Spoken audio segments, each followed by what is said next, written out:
بسم اللہ الرحمن الرحیم۔ وزیر یا استاد۔ ایک بادشاہ کے دو بیٹے تھے اور دونوں ہی بیوقوف تھے۔ بادشاہ کا وزیر بہت سمجھدار اور نہایت ایماندار تھا، اس لیے بادشاہ کوئی بھی کام کرنے سے پہلے اپنے وزیر سے مشورہ لیتا تھا۔ دونوں شہزادے دل ہی دل میں وزیر سے حسد کرتے تھے۔ ایک دن دونوں شہزادے اپنی ماں کے پاس گئے اور اس کو بھی وزیر کے خلاف بھڑکایا تو ملکہ نے بادشاہ سے کہا کہ آپ ہمیشہ اپنے وزیر کے اشاروں پر چلتے ہیں، ایسا نہ ہو کہ لینے کے دینے پڑ جائیں۔ کبھی شہزادوں سے بھی مشورہ کر لیا کریں، وہ اتنے بیوقوف نہیں جتنا آپ انہیں سمجھتے ہیں۔ آپ ان دونوں سے ضرور مشورہ کیا کریں ورنہ ان بیچاروں کا دل ٹوٹ جائے گا۔ بادشاہ نے اسی وقت اپنے دونوں شہزادوں کو بلایا اور کہا کہ میں کل تم دونوں کا امتحان لوں گا۔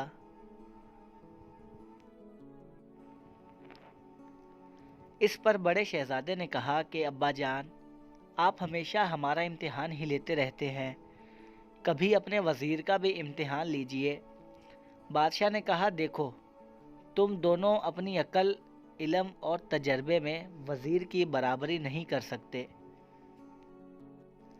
خیر، اگر تمہاری یہی ضد ہے تو کل تمہارے ساتھ وزیر کا بھی امتحان لیا جائے گا، لیکن شرط یہ ہے کہ اگر تم دونوں امتحان میں ناکام ہو گئے تو تمہیں نہ صرف وزیر سے معافی مانگنا ہوگی بلکہ اسے اپنا استاد بھی ماننا پڑے گا۔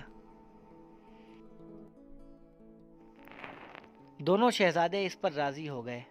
اگلے دن بادشاہ دونوں شہزادوں اور وزیر کو لے کر دور جنگل میں ایک ایسی جگہ پر چلے گیا جہاں مٹی کا ایک بہت بڑا ڈھیر پڑا ہوا تھا۔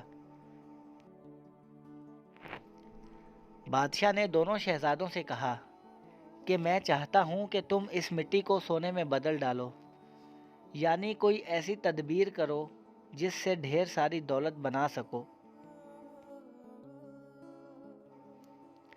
شہزادے حیران ہو کر بادشاہ کی طرف دیکھنے لگے۔ بادشاہ نے اونچی آواز میں کہا کہ حیران ہو کر میرا منہ کیا دیکھ رہے ہو؟ میں تمہیں 1 مہینے کا وقت دیتا ہوں۔ تم دونوں 1 مہینے میں اس مٹی سے دولت کمانے کی ترکیب سوچو۔ اس کے بعد بادشاہ نے وزیر کو لے کر تھوڑے فاصلے پر ایسی ہی دوسری جگہ پہنچ گیا۔